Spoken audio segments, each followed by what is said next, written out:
Good morning. Welcome to the second committee hearing regarding Introduction 514A, sponsored by Councilmember Landsman. This introduction will require the Department of Corrections to distribute written notice regarding the voting rights of formerly incarcerated persons in the state of New York upon release, along with voter registration forms. Additionally, it would also require the Campaign Finance Board, with assistance from the Voter Assistance Advisory Committee, to include incarcerated and formerly incarcerated persons in activities they undertake aimed at encouraging and facilitating incarcerated persons in activities in voter registration and conduct training for relevant DOC staff. Under this bill, written notice must include information regarding the date of voter eligibility. If passed, intro number 514A would help inform justice-involved populations who have been disenfranchised due to widespread miseducation regarding voter eligibility. I will note this bill had a hearing, I think, last month, and we are looking to take a vote on this today. But before we do that, I wanted to invite a member of the committee, but also sponsor of the bill, Councilmember Rory Landsman, to make a statement. Thank you. Very briefly, I'm very proud to support the passage of Intro 514 to give those released from Department of Corrections custody information about their voting rights and access to a voter registration form.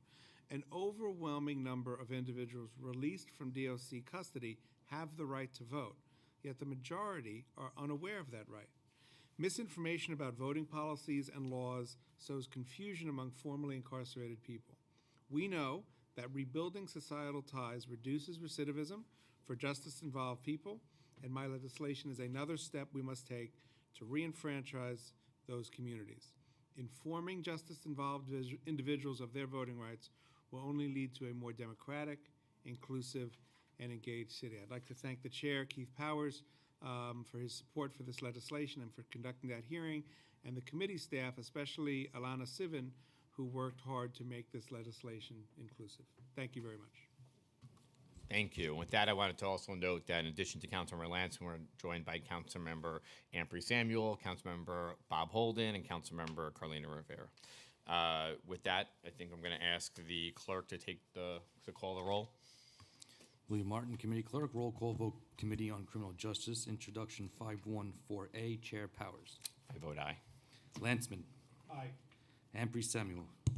Let me just first say thank you, Councilmember Landsman, for your leadership and your dedication at a time when criminal justice reform is so necessary and election reform, as we all know, is extremely necessary.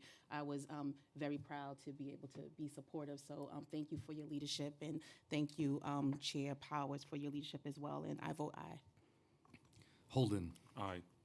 Rivera. By a vote of 5 in the affirmative, 0 in the negative, and no abstention, item has been adopted by the committee.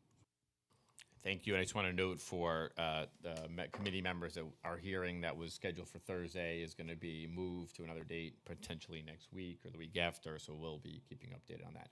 Thank you. This is adjourned.